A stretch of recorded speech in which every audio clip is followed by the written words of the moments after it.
Welcome, ladies and gentlemen, once again to the Paranormal Portal. I'm your host, Brent Thomas, and we are live. This is absolutely live if you're watching it on Friday night at 7 p.m. Pacific time or thereabouts, because Rudy's in the chat keeping track of time.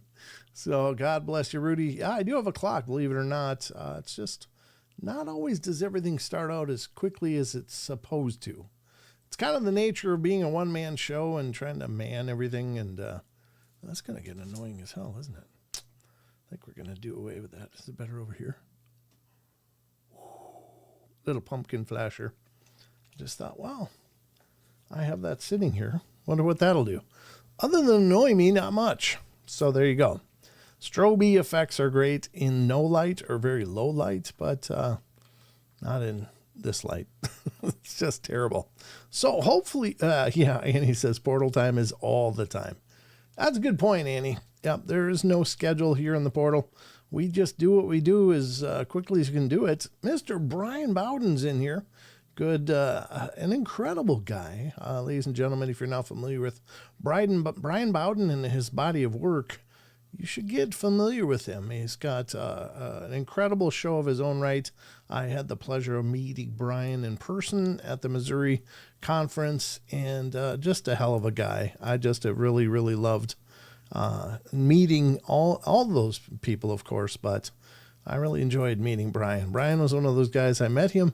He was probably one of the first people I met because he was actually staying at the hotel and walking through the grass from the subway back over to the hotel when I was just grabbing stuff out of my car. So pleasure to meet you, sir. It was a great time, and really enjoyed getting to know you. So, but yeah, we've got a lot to get to tonight. Sheldon will be along at some point. I'm not sure exactly when, and God, I'm only hoping everything works to connect him to the show as it should.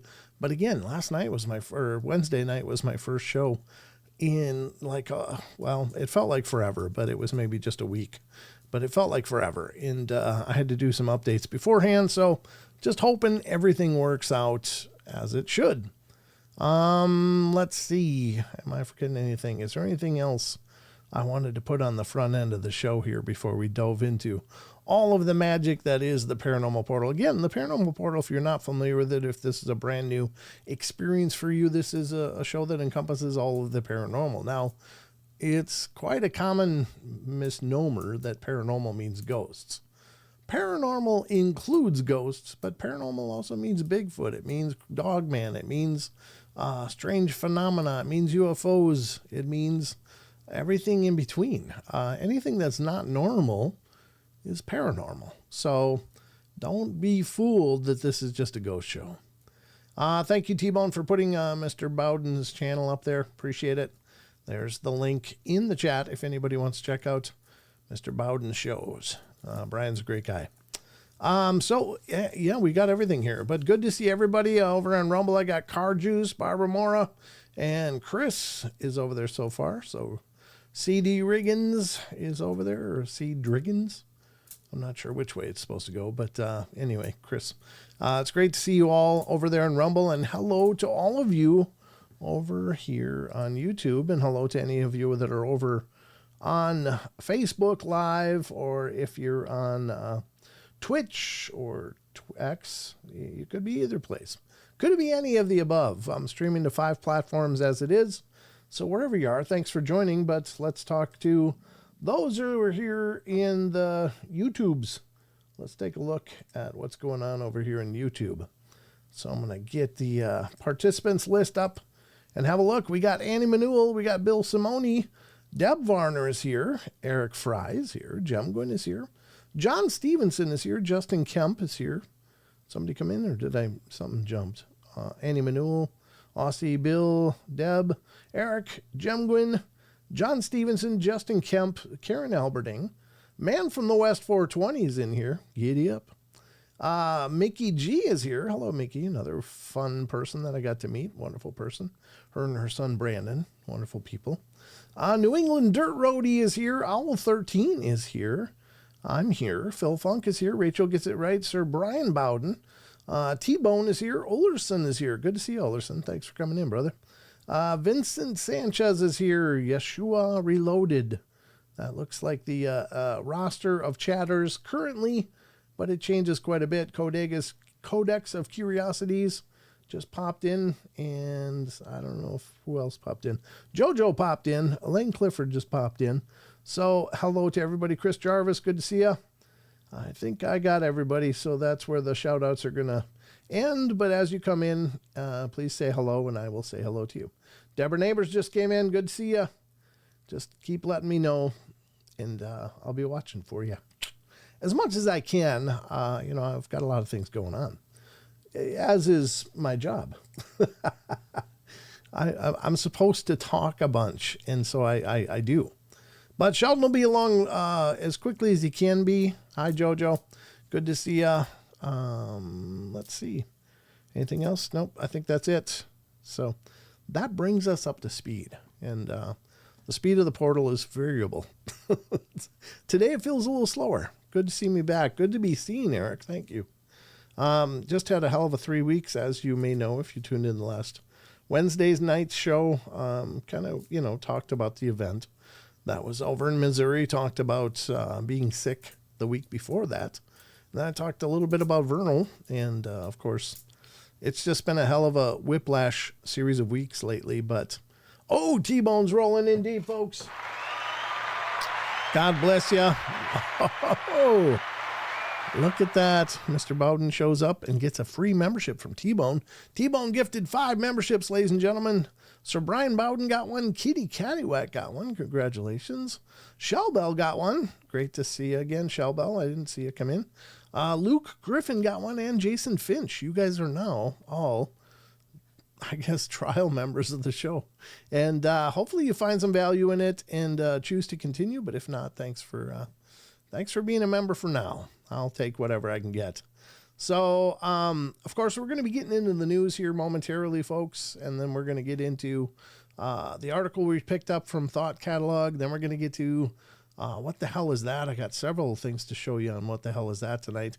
I love it when you guys submit ideas for the segment for what the hell is that? Because, I mean, it's great. You guys are taking a lot of the heavy lifting off of my lap and saying, hey, here's a cool video. Put this on there. So I appreciate it. Oh, Phil Funk remembered. Woo! Thank you. Thank you, Phil. Don't forget to smash that like. And don't forget to listen to JoJo, because she's talking all kinds of truth. She's spouting truth nuggets all over the place. Hit those like buttons. It does go a long way into helping the show and helping, to push the show up the algorithm, as it were. It's based a lot on activity, on viewers taking part in the show, and the like button is the greatest way to help. So please feel free to do that. Like and... Oh, I see what you did there, Al. I see what you did. That's awesome. Like and subscribe. Liken and subscribe. Yeah. I'm learning how to spit that out. Sorry. I'm a little hoarse tonight. A little froggy, so excuse me if I'm coughing or clearing my throat a bunch, but I drop kicked the thumb. God bless you, Phil. You did it right. Thank you. JoJo is great, of course. Yeah, you guys are all great. I mean, what am I going to say? I love that you guys show up to hear me yap about things, and it means the world to me. So I'm definitely thrilled every time I start a show and see the roster fill up. That's just such a great feeling. But you guys are amazing. I appreciate it. So I guess we'll close out the night with the Cryptid Corner. We'll see where we get to in between now and then, but we'll be watching for Sheldon to pop in when he gets available, I guess, when he is available. And he'll be along as soon as he can be. I think I'm going to move this over just a hair. There we go. Had to move the ghost radar just a touch. All right. So without further ado, ladies and gentlemen, it's time for the first segment of our shows. It is time for the news. Here it goes. Time for the news.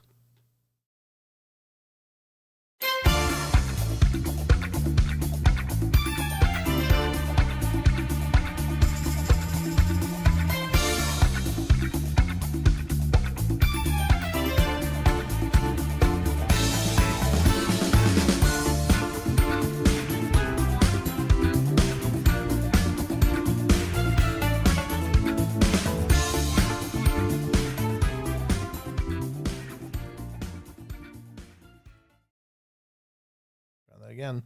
All right, ladies and gentlemen, welcome to the news. I see Ulrichen's going to have to leave. Well, thank you for coming in for as long as you could, brother. I appreciate it. It's good to see you. Da News, you got it, Yeshua. And Pancho Zorch, good to see you. It is kind of two of hearts, isn't it? It's, I don't know, it's some kind of disco-y, funky beat. That transition was made by Mr. Wes Germer, and I don't know where the hell he's found that sound file, but it is both corny and fun. I don't know. It's kind of a brings me back to the 70s, which for me, I was a small kid and really couldn't appreciate the 70s for, I'm sure, the party animals that were thriving back then. I did, however, participate fully in the 80s and 90s. I'm just saying, I did not miss those decades. I took part in as much fun as I could. All right, let's get to the news, ladies and gentlemen. Obviously, throughout the course of the shows. Hi, Brandy. Good to see you. Listening, but will be AFK. That's perfectly fine. Thanks for listening, at least. We will be getting into the news articles. And remember, I utilize a lot of different sites throughout the course of the shows. And these are incredible sites, so please support these sites.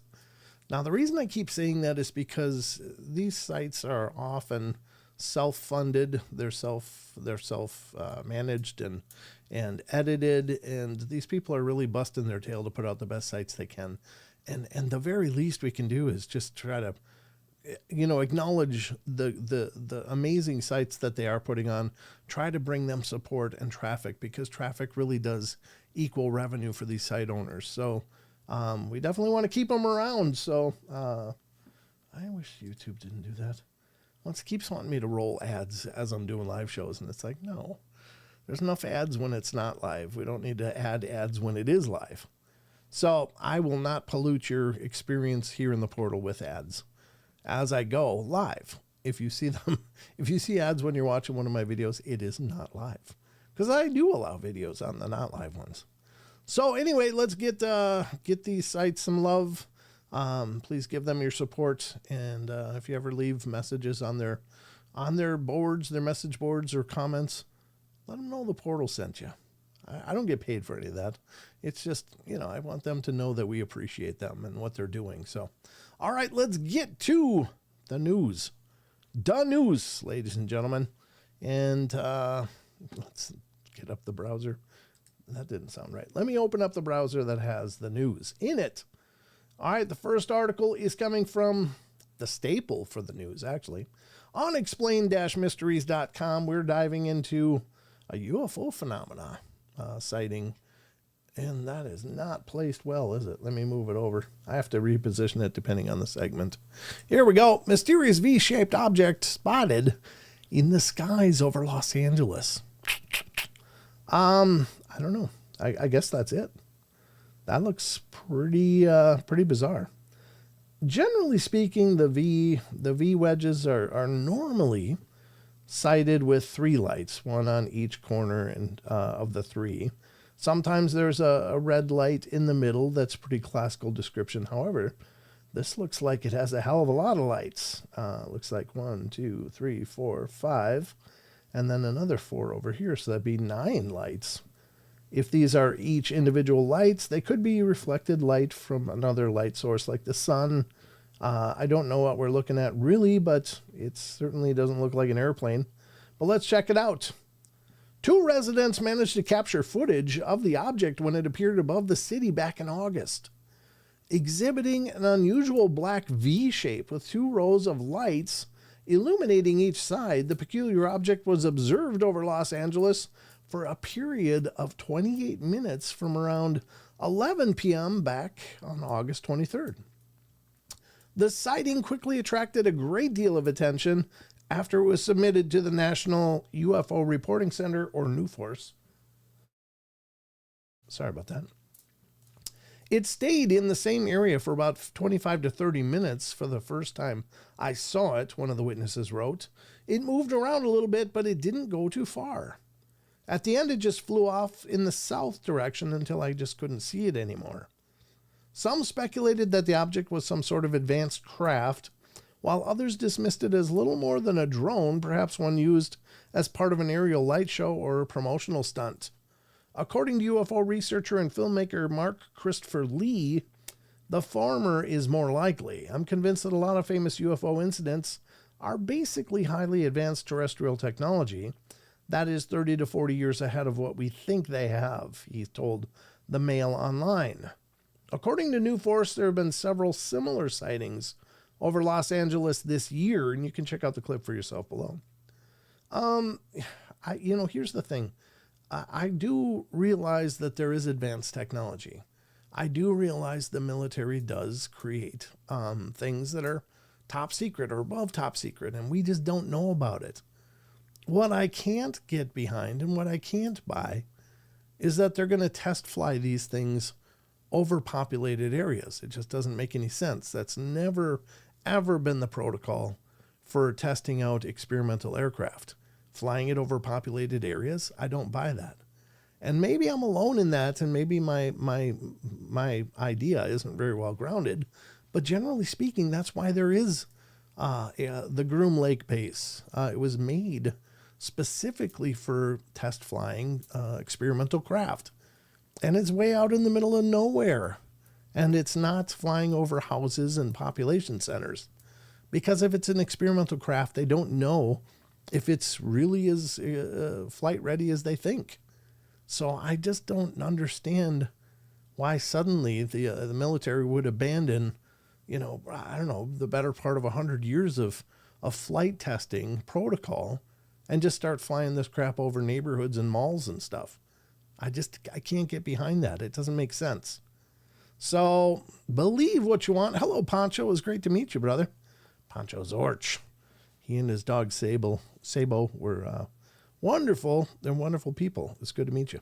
So anyway, believe what you want. However, that's never been the way it's been done. I mean, the whole idea behind having secret aircraft is to keep them secret, not to fly them over malls and coastal, vacation spots. I just don't see it. So that's my take on it. I could be all wrong.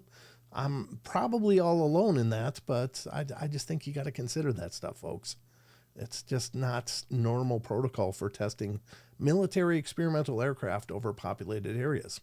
One, because suddenly everybody knows there's something weird up there that they've never seen before. And two, it might crash. And then how are you going to explain that away? As they're clearing up the debris from a football game or something. So just things to think about.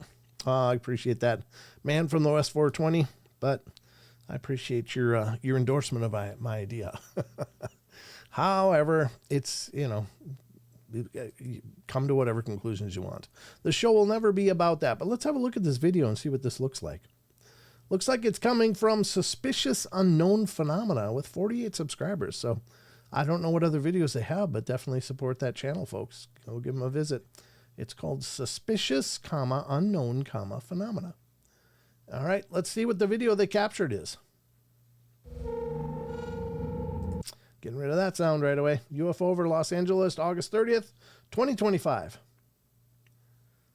So, yeah, it sounds going to be through the whole thing. So we'll just watch it. How long is it? It's 47 seconds. It should be fine. I mean, it does look like it's stationary. Now, could it be a drone? Sure. Sure could be. I don't know how far off that is from the surface. It does look like it's up pretty good, but if it's a decent sized drone, that's not hard to, those drones can actually carry quite a significant amount of weight. So somebody could fabricate a V with lights on it, and it would look like a flying V just hovering around and hanging out. So that's the video. I don't know. You be the judge.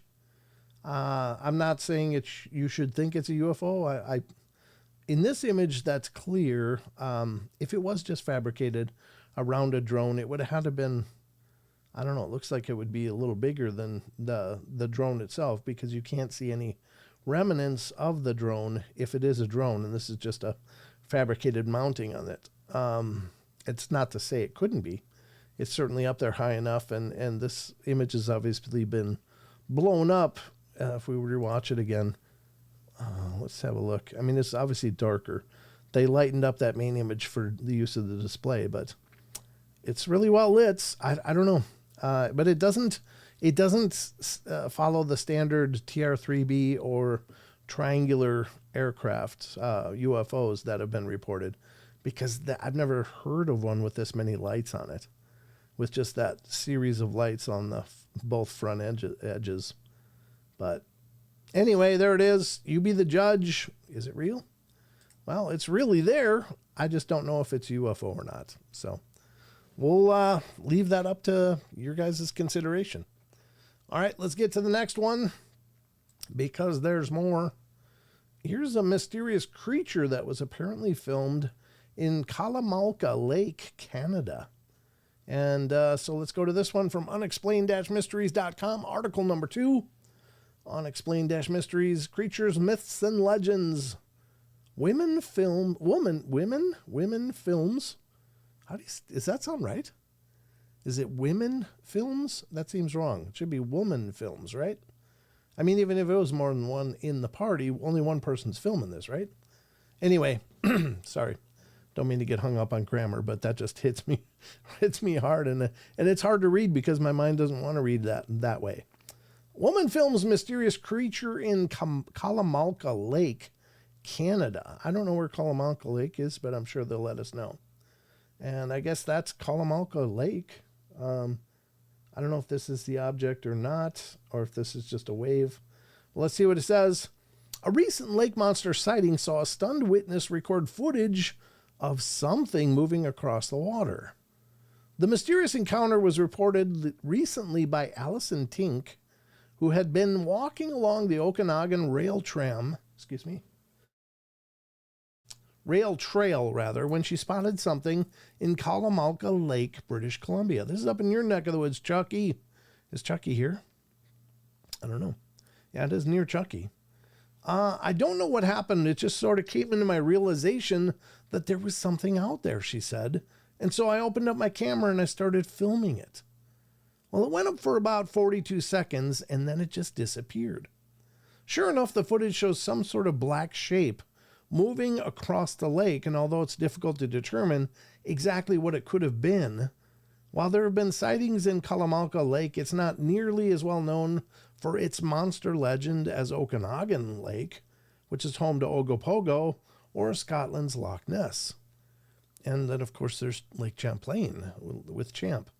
You can check out the footage she captured below.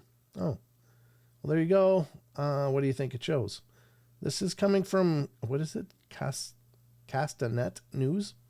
Okay, Castanet News. Let's check it out. How many do they have? 44.1 thousand subscribers. They're doing better than I am, but let's check out their video.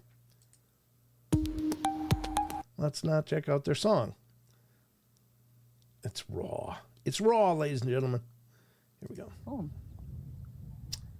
Huh. Yeah.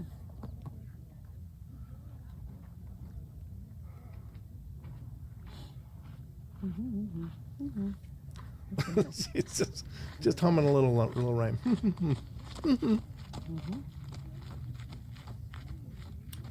I don't know. She's not even framing it now. She's just getting the hills. Come on, pan down, lady. Pan down. There you go. I need to see that. I think those are just waves. Honestly, I don't think those are literally spectacular, but what do you guys think? I guess we could do a chat poll on this. You just watched the video. Honestly, I'm just thinking I lived on a lake for the largest part of my life. I lived on the shores of a lake. It was Lake Pepin in Minnesota on the Mississippi River. And you would see that. You would just see, waves coming from somewhere. And they would just kind of cross the lake. Now, I never, ever had the feeling I was looking at anything other than waves. But it's not uncommon that, some waves will just catch the light differently and they'll become more obvious than all the other waves that might be on the surface. So what do you guys think? Brian Bowden says large carp. Could be. They sometimes roll on the surface and stuff. I mean, usually they're sucking on the bottom, but, they do go up to the surface quite a bit as well. So that's a possibility. It could be a fish. Could be some kind of fish. But give me a 1 in chat, number 1 in the chat, whatever chat you're looking at. And if you think this is perhaps a great capture, Like she might have captured the lake monster. Or zero. You don't think so? Let me know. Chucky, this is up in your neck of the woods, so I'm just saying. We might have to give you a Wi-Fi connection, and you can do a field report as you're dog paddling across the lake. Maybe we'll strap some bacon to you, too, to make sure that you get the attention of this lake monster. All right, got a lot of zeros. One, I want to believe. Fair enough, Chucky. And I'm not saying it couldn't be. It could be something just under the surface that's causing a wake to appear. But I think what we're looking at is just waves. What caused them? That could be anomalous. I don't know. That could be. Aussie Boss Tiger thinks it could be as well. Aggravated Progressive. Oh, it's on. Mickey G. Cryptical Crossroads calling out to Mickey G. Mr. Josh Casto. Good to see you, brother. Jose says nope. Rachel's one I support. Rachel, that's the Canadian in you. You're just being patriotic now. She supports the Canadian monster. What does Brian say? I do not believe she was aware that it was there due to the camera moving out of frame. Oh, see, that's when I saw that, Brian, I was thinking that she actually kind of was just more zoned in on it with her eyes and forgot that she was aiming a camera, or thought she was still aiming it at the waves, but had drifted. But yeah, it could be boat wake. Yeah, I mean, it could be. I don't know if this is, if it's a lake that has non-motorized, which there's a few around here where you can't use a motor, makes it less likely a boat wake, but that looked like a pretty big body of water. And I don't know. But yeah, Grandizer doesn't think there's anything there. Bacon isn't far off. There you go, Chucky.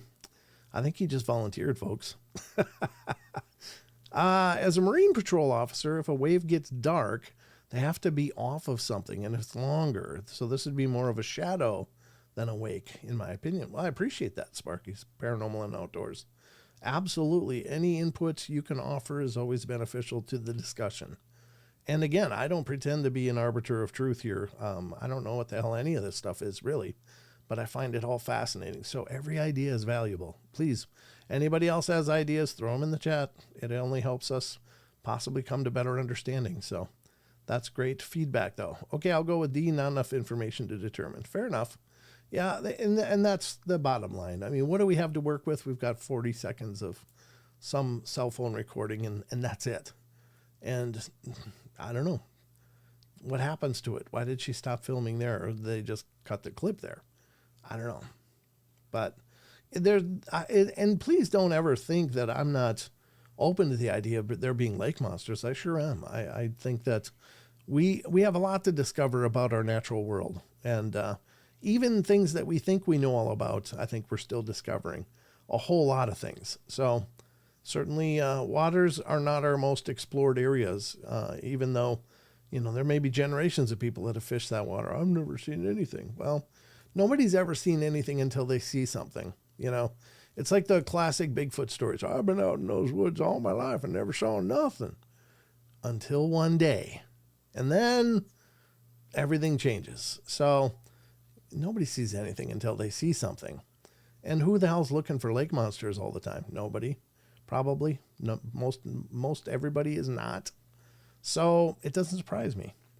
So there could be a lake, especially if there's a legend already there about it. I think that's fascinating. But interesting stuff all the same. It does look like a beautiful lake, though. Wow. Looks like a spectacular location. Looks very much like the lake that's just literally about, I don't know, it's about a half a mile from my house. That looks like Lake Pend Oreille up here in North Idaho, folks. Wow. Oh, Mr. Sheldon. Holy Sheldonified. Yes. Big changes have been made. Oh, my God. Ladies and gentlemen, I think his mind has been blown. But in a way, I'm so stressed my hair's falling out. No. Let's get this on screen, folks. You got to see Mr. Sheldon Thomas, ladies and gentlemen. The man, the myth, the big branch himself. That's right. Looking like a thumb today. Do you not like your new haircut? Is that what you're saying? No, I actually like it. I actually love the feel of it. But I made a mistake. I was trying to cut my own hair. And I took the guard off to try and clean it. See? And and then Forgot to put it back on, didn't you? forgot to put it back on, and I felt a lot more air on my head on that particular spot than I should. That's awesome. Now I'm bald. Yep, that's what you get for. So then I just said, screw it, I'm shaving all of it.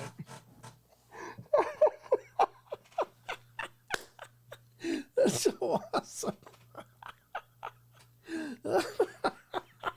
It's growing in quite nice. Wow. You know why I have this point here? You know why? I used to have a whole goatee thing cooking. And one day I was going to trim up my goatee. And I had done the same thing. I took off the guard to clean it, and then went, and I had a bald chin. I was like, well, I got to figure this out. That's how I ended up with this point. And then I just started liking it and went with it anyway. Where did you start? Dead center? How'd you do this? It was at the back of my head, so I couldn't see it. I wasn't looking at it. And then it was just very airy. Could feel the air. Yeah. That is awesome.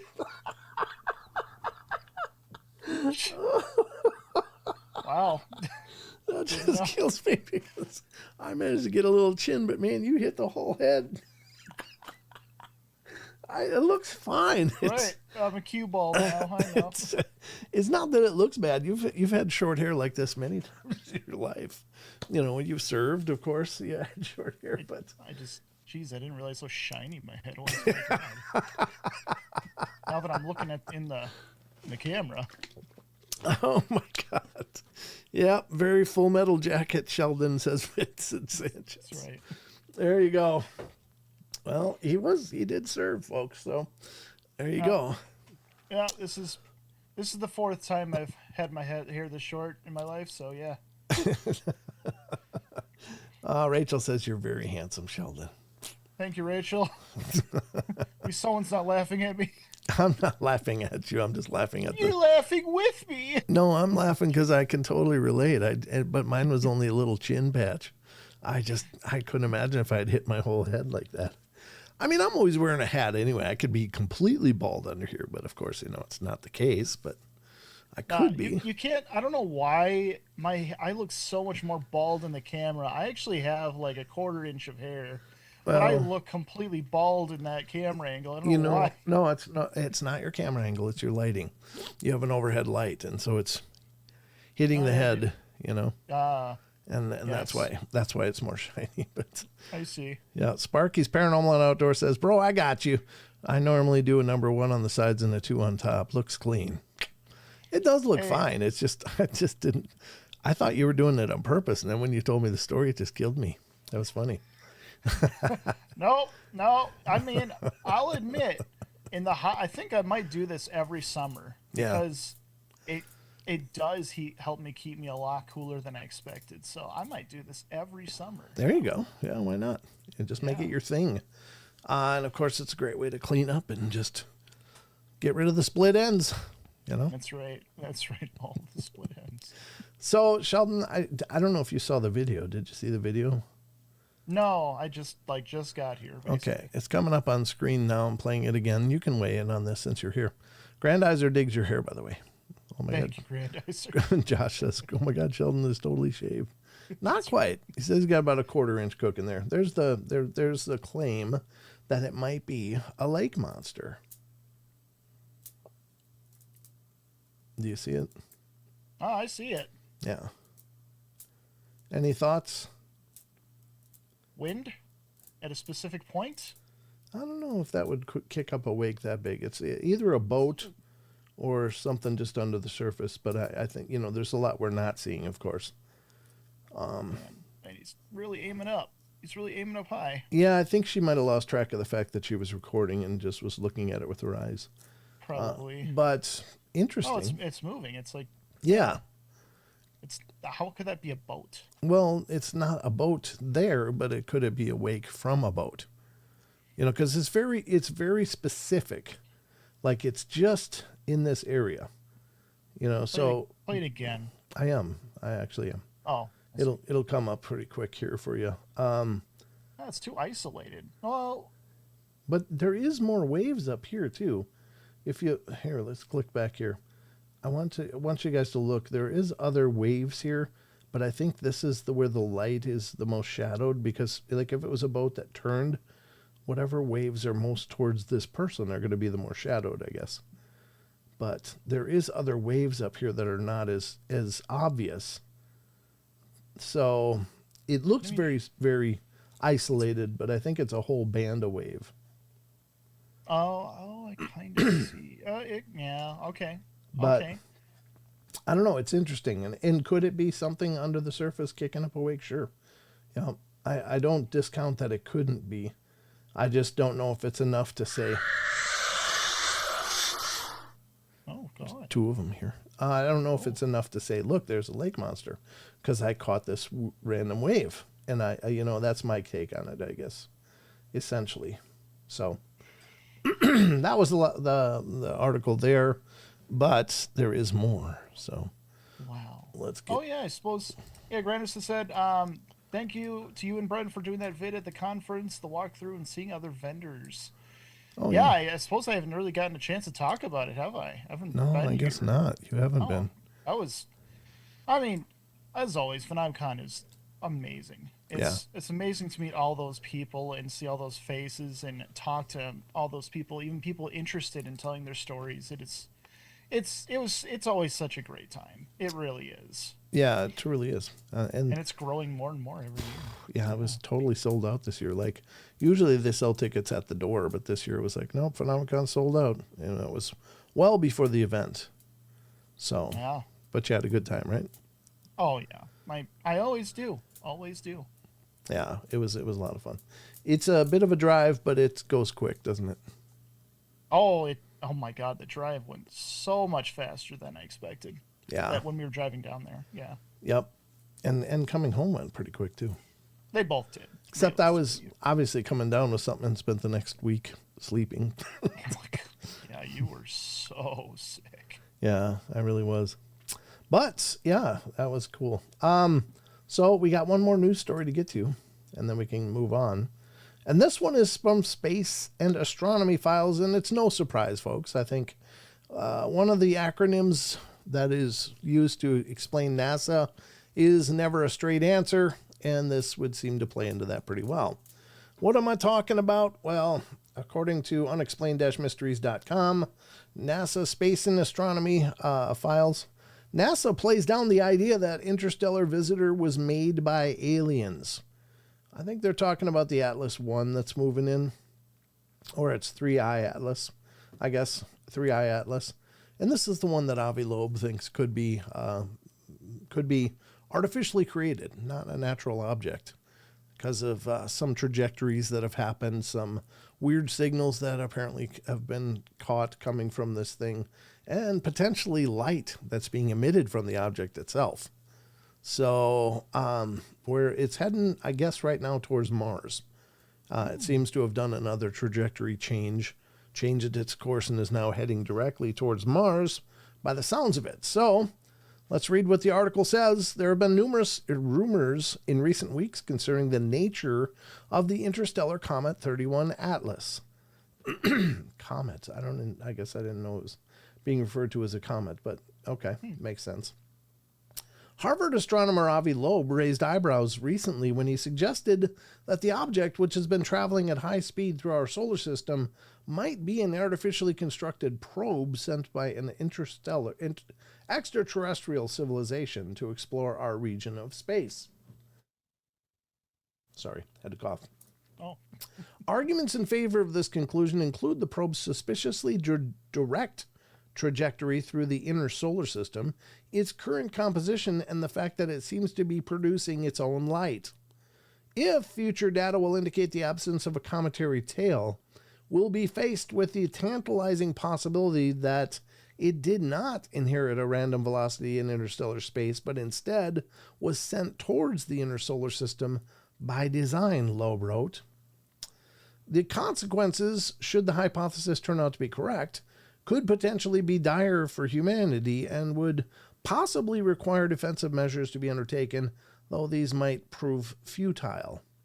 Now, though, NASA has moved to play down suggestions that 31 Atlas was built by aliens. Following extensive study of the observation of the object, scientists believe that it poses no threat to the Earth and that there's no reason to believe it was artificially constructed. It looks like a comet. It does comet things. It very, very strongly resembles, in just about every way, the comets that we know, said NASA scientist Tom Statler. It has some interesting properties that are a little bit different from our solar system comets, but it behaves like a comet, and so the evidence is overwhelmingly pointing to this object being a natural body. It's a comet. Believed to be up to 3.5 miles wide, the object is traveling at 130,000 miles per hour. Comets are mixtures of dust and ice, and they're being heated by the sun. That heating is changing, and exactly how they respond to that is something that's a bit unpredictable, says Statler. So even in our solar system, comets can have a history of sudden brightening. If there's, say, a particular pocket of ice that sublimates quickly and drives off a large amount of dust. I don't know. I like Avi Loeb's better. Now, do I want this to be a real artificially created interstellar object? I think that'd be awesome. But because, again, and I say this often, but I sincerely mean it. We've already been seeing UFOs all over the place. I've seen them. Many, many people are experiencing them. And so whatever is driving those things is already here anyway. So it's not like this is an unheard of thing. I mean, with the release or unintended or otherwise release of like the Tic Tac craft and other strange videos recorded that were being held at the Pentagon. I mean, there's basically already been a disclosure saying, look, there's things here we don't know what the hell they are. And so what the hell does it matter if this is or isn't? Well, I mean, if it is, that may be a different source, if you will. Like, I don't know who's driving the stuff that's here already. Maybe this is a new arrival. Maybe another intelligent body is coming to hang out with us too. I don't know. But it's very, very curious, isn't it?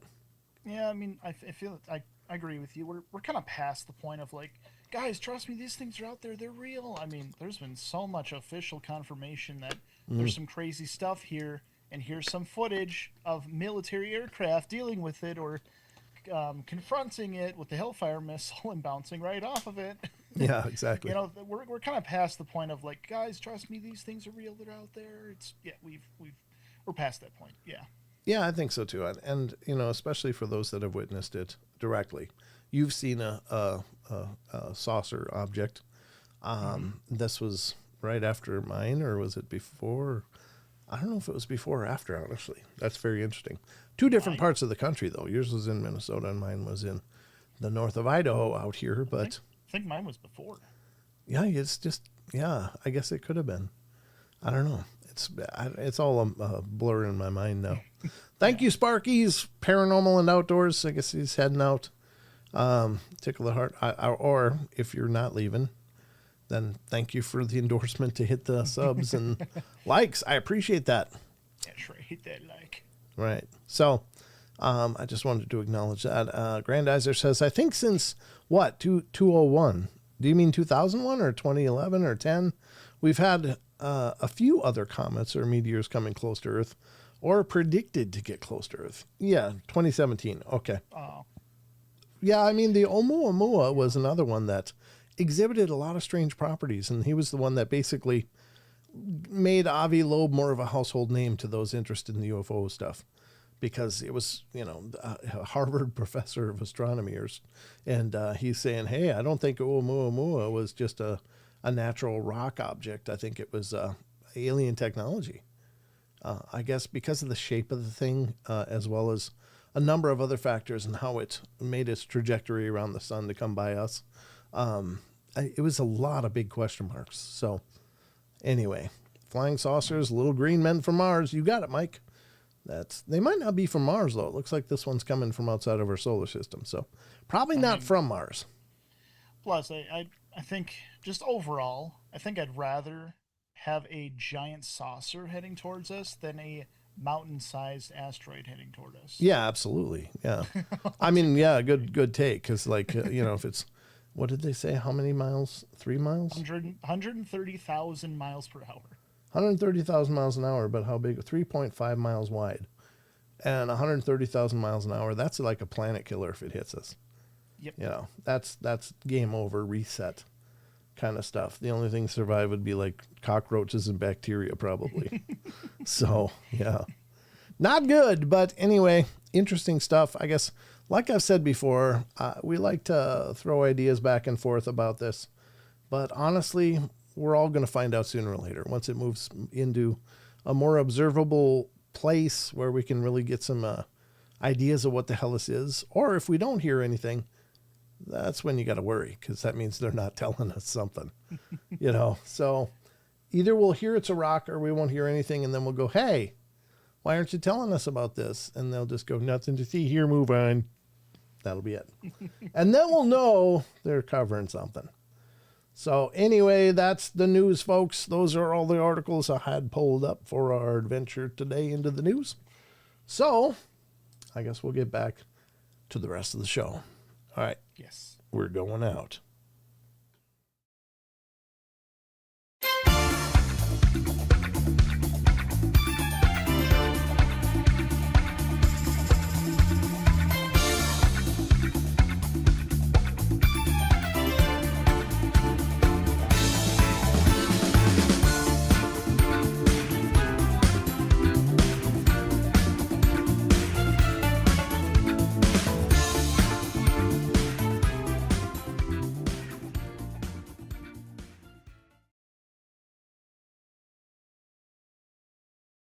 Was that a Hitchhiker's Guide to the Galaxy? I'm pretty sure it is. Good night, Deb. Are you leaving us? You get some rest. Deb. Deborah Varner, ladies and gentlemen, one of my oldest friends here on the internet. Truly. Oh, Yeah. I've known Deb for years and years and years and years. And Deb actually, for a long time, used to do readings for callers to the show. That's right. She did one of my readings years ago. That's right. She did, didn't she? Mm-hmm. Yeah, she did. Just trying to reframe you a little bit here. Oh, Grandizer asked, Paranormal Portal and Sheldon, did you ever see the movie Don't Look Up about approaching comet to hit Earth? And that's one with Leonardo DiCaprio. No, I have not seen it, but my friend has. It's kind of a, if I remember, it's like a satire-ish take on it, though. Is it? Kind of. Leo. Yeah, Leo's in it. Yeah, I heard it was pretty good, I think. Okay. Well, sure. Maggie M10's got the paper clip. It's got the paper clip emoji or icon. Yep. That's right. Very cool. Mr. Phil Funk, good to see you. Who is there anybody else I haven't said hello to? I don't know.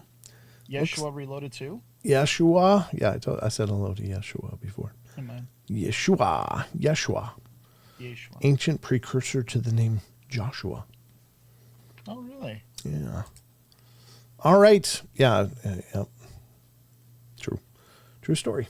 I guess we're going to get to the article from Thought Catalog, ladies and gentlemen, as we dive into this one once again.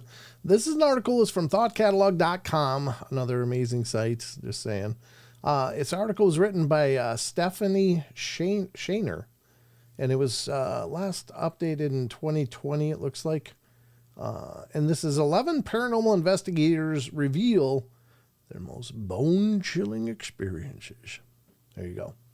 So, let's check this out. Are you ready, Sheldon? I am ready. Okay, so this is one we started last show, and we're going to continue it on this show. Man, I just got to keep reframing I wish you had a stationary spot for your chair. I haven't been moving it. Well, apparently your camera's always making me reframe it. But anyway, that's okay. Let me I'll fix it. No, don't do anything now. Oh, okay. Well, that's fine. That'll work. I saw you adjusting and I did it. You're such a dick. Thank you. All right. Here we go. We're on number 4 of this list. And this is, again, paranormal investigators reveal their most bone-chilling experiences. And I got to tell you, if any of you are interested in paranormal investigating or just ghost hunting, I don't know to what level you're going to do it, whether it's more recreational or if it's more clinical. Obviously, the more clinical are usually referred to investigations, but the more let's grab a REM pod and just go somewhere and sit. That's more ghost hunting. I kind of do an amalgamation of both. I'm not real structured in my investigations, but I think it's amazing. And, I think it's a fun thing to do. Honestly, I do. Let's bring that down a little bit. I'm just trying to resize things as I'm going. But we're on number 4, so let's see what this one is. I was investigating at an old hotel in Victor, Colorado, I believe, where there were no other occupants except our team. Even the front desk employee would go home, and we'd have to call them if we needed assistance. Wow, that's got to be amazing. And I and another investigator were doing an EVP, voice recorder session, in the lobby where there was a piano that had a sign on it that said, "Please do not touch." Well, I usually would obey the sign, but you have to sometimes go against the rules when investigating. Really? Oh, okay. I don't know if that's generally the rule of thumb, ladies and gentlemen, just for the record. So I began playing the piano. Well, after a short time, my partner said, "Dude, you're so going to get in trouble." And nothing significant happened, so we moved on. Later, when reviewing the recording, you hear me start to play the piano, and shortly after, we hear a whisper that says, "You're going to get in trouble. Na, na, na, na, na, boo, boo." Sing-songy way. I initially thought it was when my partner had said that, but then I could hear her say loudly say the same phrase, "Dude, you're so going to get in trouble," separate from the initial whisper. And after a few seconds later, you hear the same whisper again say, "You're going to get in trouble," in the same na-na-na-na boo-boo song kind of way. It was incredible. Neither of us had heard that at all during the investigation, but it was clear as day and twice on the EVP. And that was by Randy Patton, Colorado, USA. So it doesn't sound like they got a lot of activity, but honestly, that's real investigating. Like if you leave an investigation with only one good EVP, that's a hell of a night, honestly. I think that a lot of times these YouTube videos and these television shows make it seem like, well, you just show up and you have a flashlight and you have EM detectors and some other trigger tools and God, it just goes crazy. And honestly, that couldn't be further from the truth. A lot of times you're just sitting there waiting for something to happen, anything to happen. So that's probably a pretty amazing capture, especially if it did it twice. And then the actual person saying it was on there as well.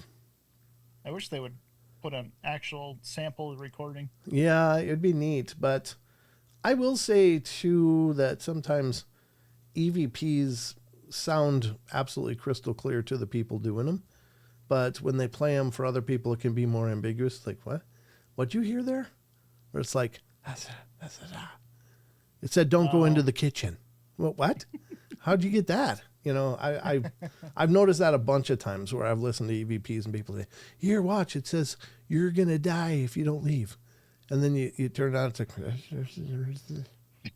it's like, what? Yeah. I remember so many times we'd watch those ghost shows. Yeah. And we'd say the same thing. I didn't hear that at all. Yeah. Yeah, exactly. Or what's your name? It says Hayden. No, it didn't. It didn't say that. That's not what was said. It was. So anyway, not to say there's not a voice there. Usually you can hear something, but sometimes people's abilities to define what it's saying is pretty incredulous. Yeah, a whispering voice is still a really good capture. Yeah, it is. No, I would love to hear the actual file, like you said. Because then we can get a real feel for it. It's like, if it says you're going to get in trouble, and you can hear that in the whisper twice, that's good. Yeah, that's really good. Yeah. All right, number 5. My husband and I were investigating an old opera house. Well, it was set up on the second floor of a building that had been constructed in the late 1800s. At the time, it was only the two of us in the opera house, as the rest of our team was in the pub down one floor. Oh, you guys drew the short straw. Hey, we're going to run down and get some supplies. You guys wait here. They're down getting tanked in the pub. At the time, it was only two of us in the opera house as the rest of our team was in the pub down one floor on the other side of the building. We sat in a booth and tried to use our spirit box to get some sort of communication going. Well, as the spirit box was scanning, we could pick out two different voices saying phrases that didn't make much sense to us. At one point, a soft voice said, 4 weeks. So naturally, I asked what they meant by that, and a deeper, stern voice came over the spirit box and said, stop talking. We then realized that the stern spirit was not speaking to us. It was speaking to the softer spirits and being pretty aggressive about not wanting them to give us any details. We pressed on anyways and tried to ask more questions, and suddenly we hear a loud bang from behind our booth coming from the pitch black hallways. It sounded like a metal bowl had been thrown from force and clattered against something else. Well, the mood instantly got very dark, and made us feel anxious, which had never happened to us before. For two people who have never run away from anything during an investigation, we sure got the hell out of that opera house pretty quickly. And that was submitted by Anonymous from the USA. Okay. Don't blame you. I mean, if it gets aggressive, it's not your space necessarily. You are a visitor, so it's probably best to give them a wide berth if they get aggressive. Nope, too dark. Mm-mm. Nope, not going to do it, huh? Nope. All right, let's go to the next one, number 6. Having been sensitive to the paranormal all my life, I feel obligated to find answers. One of my most recent experiences was at one of our own team members' homes. We had a psychic medium come in, and he went through the whole house, ending in the basement. His whole demeanor shifted the moment he crossed the threshold, making myself and our other investigators slightly nervous. After all, they call me ghost bait for a reason. The medium made it clear no women should be alone down there, as seeing there was a potentially violent sexual being towards the back of the basement, as well as a small demonic-like creature residing in one of the old wells. So, naturally, that's the exact opposite of what we did. Myself, as well as the female owner of the home, ended up down there by ourselves. Well, I mean, if you're not by yourself, if you're with another person, right? Am I wrong? Or, I mean, isn't that right? By ourselves, though. Yeah, I don't know if they mean separate times or together. But anyway, for some reason, when the lights go out, I get ballsy. It's going to get me in trouble one of these nights, that's for sure. So I call out to the spirit and say, so, I heard you like messing with women and being handsy with them. If you touch me, well, Jesus. I read ahead and just like, what are you doing? If you touch me, I'll start taking off articles of clothing. Stupid, right? Yes, that was very stupid. Yep. But I couldn't argue with the results. I suddenly felt a firm finger go from the base of my neck down my spine and end at my lower back.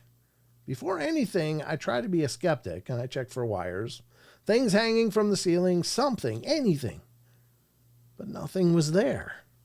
I told the owner to start taking pictures of me. Sure enough, there was a solid white mist wrapped around my body. So, both excited and perplexed, I kept my end of the deal and took off my sweater. Seconds later, I felt the hand rest on the small of my back. Then the owner gasped, said something had brushed past her leg, and there was an incredibly loud sound that could only be something heavy being dragged across the floor straight to the well. Needless to say, we got our evidence and booked it out of there. I still get goosebumps when I think back on it and the potential of getting freaky with the dead guy. What? What? Okay. Oh, what? unless it's Michael Keaton as Beetlejuice, I'm not interested. That was by Sydney Hernandez, Clyde Paranormal Investigations, Ohio, USA. Okay. Here's the thing. I got to give her credit for being brave enough to do that, but I think that that's really bordering on the absurdly ill-advised. I don't think you taunt and encourage that kind of energy. You know what I mean? No, you don't. That's giving up your power. No. Kind of. Yeah, you're basically saying, well, quid pro quo, if you do this, I'll do that. Well, what? You're making a deal. Right. Something. Yeah. You're creating an agreement of sorts, and I just don't think you mess around with that. And you don't want to encourage it for someone else. Like the homeowner was there, and she's like, "What are you doing? I mean, this is where I got to live. Jesus, stop." Yeah. I don't know, but I'm obviously paraphrasing a hell of a lot here, but I don't think you ever mess around with these energies like that. Because one, you might be well protected. You might have a strong faith, and those are all powerful things. But if you're creating agreements, you're creating an opening of sorts that something could go horribly wrong. And I don't know. I just don't think you want to embolden that kind of energy. It's like what Rolf is saying. You don't know what you're dealing with. You don't know exactly what that is. That's like someone knocking at your door in the middle of the night and be like, okay, I'm going to unlock the door and open it, without looking or checking or anything. Who's there? Milkman. Oh, it's just the milkman. Open the door. It's 3 a.m. Oh, maybe they're early. Yeah. Yeah. No. Yeah. That harkens back to the day when there actually was milkmen. There was in my lifetime. When I was young, we had a milkman that delivered to the house. You're that old? Just kidding. Good one. All right. Yes, I'm that old. There was actually milkmen back in my day. Ghost was like damn tease. Yeah, exactly, Phil. I mean, Maggie M10 said I saw Ouija board dinner table placemats for Halloween. It would work exactly like a board, wouldn't it? Yeah, I mean, if you used it. Again, the design being on a placard of sorts, in and of itself is not a problem. It's when you utilize it and start putting it into practice that it could become something more. Like when you're utilizing it as part of because the Ouija board is a ritual. I mean, regardless of how you might look at it, it is a ritual. Yeah. And you are opening yourself as a blind channel to whatever the hell's around. And so once you've used it, then or encouraged that communication through it, that's when they become problematic. But just being a Ouija board design on a placemat, I wouldn't worry about it. I mean, I've got a Ouija board hanging back on the wall here. It's never been used. And I've got the one that I bring to the conferences, never been used. And I have no interest in using it, but I love the designs. I think they're cool. But yeah, please get Sydney Hernandez of Clyde Paranormal Investigation to interview. I could try. I'll keep this article open and see if I can reach out to some of these people, because it would be fun to hear their. I don't know. I would have a hard time interviewing her because I'd be like, "What the hell were you thinking?" Yeah. That would be the first thing I would think of. Is like, "What in the hell are you doing?" It's one thing to really want to have activity, but I just don't think you go like, hey, I heard you're handsy with the girls. Well, if you do something, I'll take off something. It's like, oh no. Oh God, you are perpetuating and building that energy towards you.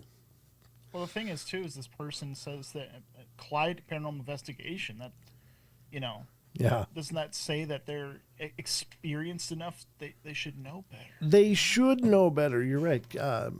Rachel says, I have a couple of Ouija board candy tins. So do I. Yeah, I had them out on the desk at Vernal.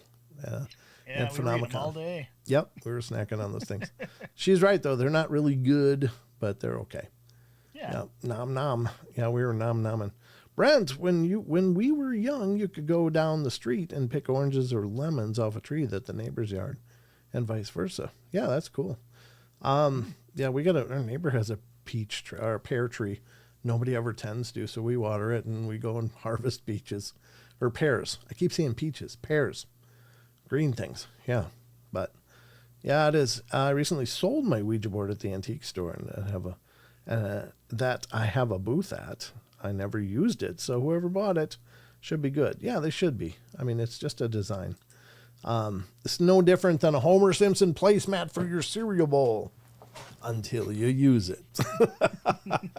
Then it's not the same. So there you go. Yes, I do love you to interview her, Brent. Okay, well, I'll keep it open. I'll reach out. I will, try to make that connection. I don't know. I would be fine talking with anybody that's an investigator because, I'd love to hear what they've experienced. What have they come across? I think those are some great interviews. All right, let's go to number 7, and then we'll move along to what the hell is that? Because we've got a few of those to get through, and then we'll close up with the Cryptid Corner. So I'm going to read number 7. As an early paranormal investigator, I used to use investigation equipment from my own home. What? Okay. Particularly this apartment I shared with my fiance for about 2 years. Overall, the spirits were pretty friendly and went about their own business, although a number of spooky things would happen every once in a while if we hadn't addressed them in some time. We were used to this. Then one summer, everything seemed to change. There was about a 2-week period where there was so much activity happening in our bedroom. Oh, good for you. Oh, not that guy. Never mind. Where's the problem? No, sorry. When we were trying to fall asleep and we just couldn't. Laying there in the dark, there would be creaking in the doorway, and I originally thought it was the door being pushed that was causing the creaking sound. And upon further investigation, the door didn't creak at all, but the floorboards at the threshold were creaky when weight shifted on them. As if the sound we were hearing at night was just someone standing there, looking in at us. Things were being touched, tapped, flicked all over the room, enough to hear it, and I had a large knick-knack shelf that had fallen off the wall twice and was laying on my dresser with all the decor still in it. After many nights of noises coming from the shelf, I emptied it, put it in a corner of the room, and also placed all the decor in a pile on my dresser and surrounded it with small pieces of selenite because. It didn't work. That night, the shelf fell over. The next day, the selenite was moved like someone had flicked it across the table. The energy overall was different from everything we were used to, and it felt negative. Laying there without the covers on, suddenly I felt the need to cover up. Waves of energy would wash up on us while we were laying there with our eyes closed. In the daylight, I tried to investigate, asking who it was, why it would only bother us at night, and I never got any clear answers to this. And then one day, it just stopped. And I realized the timing of it all. We lived in a 2-family home on the second floor, and our downstairs neighbors were just an elderly man and his caretaker, but during those few weeks, the caretaker's adult daughter and child came to stay with them. It wasn't a good situation. We eventually saw the police and social workers escort her away. And this is when I realized that whatever that energy was must have been attached to her. We didn't experience it again after that, and it opened my eyes to the possibility that a haunting might not necessarily be spirits attached to a certain place or an object, but it could be your neighbor's negative attachment coming to your space and causing havoc. That was from Natasha Dominguez, founder of Spectral Visions, Paranormal USA. Very cool. All right. Oh, I've actually never thought about that. Oh, really? Yeah. If it's like a neighbor's kind of stuff going on. Sure. Can cause things to happen in areas around you. Yeah. I mean, well, I don't think attachments are those are pretty commonly discussed. I think we've discussed them many times here on the show too, but I guess you kind of think that this is my space. But if it's in the same house, there's really only an implied separation of space, maybe a door or something, but it's one location. So yeah, maybe that's the difference. Maybe it doesn't matter. Maybe there's a region of space that they can traverse. I don't know. Huh. Yeah, Wes made me give him a wrench. He loves wrenches. That man always loves picking up tools. So That's right. I couldn't imagine him sitting in our chat without a wrench next to it. That's right. Because he's the maintenance man. Brent and guest. This isn't just a guest, D. This is my son, Sheldon. Excuse me, D. What do you mean, guest? You're not new here. She didn't recognize You're not new. She didn't recognize the new haircut. Oh my God! Do I look that different? Oh my God! So if any of you are just joining us. Oh God, well, just gonna have to hear the story. Yeah, I suppose. Sheldon decided to give himself a haircut, and he took off the guide to his clipper and cleaned it, and then gave himself a racing stripe in the back of his skull, and realized he had to do the whole thing. Oh my God, yeah, that's I said, so screw funny. it. I just cut it all off. Well, you look like you're ready to serve again. Yeah, I salute you. So another 6-year contract coming up. yeah, there we go. He's re-upping, folks. There you go. Yeah, so that's the story behind Sheldon's new haircut. It's just the clippers went to hell on you. Yeah, Dad was dying of laughter earlier. It was great. I'm still trying not to laugh, just because it still makes me cough, you know. But it's so funny. And like I said, the only reason this little soul patch is happening is because I had a goatee, whole thing, and then I went to give it a trim and realized I forgot the guide, or the guard, and it went right down to skin. I was like, uh-oh, I got to come up with something quick or cut it off. So I came up with the soul patch. No, don't try to compare your little patch to mine, okay? Don't even try to compare that. I know you're going to. I went through the same thing on my chin. God. I was really emotional. What can I say? Trying to bond. I'm trying to connect with you, child. What's wrong? My new chin. I know what that's like. My chin got skinned. Oh my God.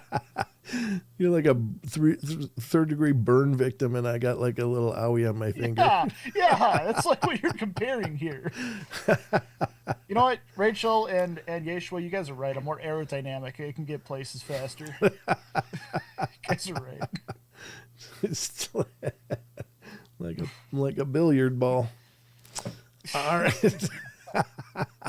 It looks good though.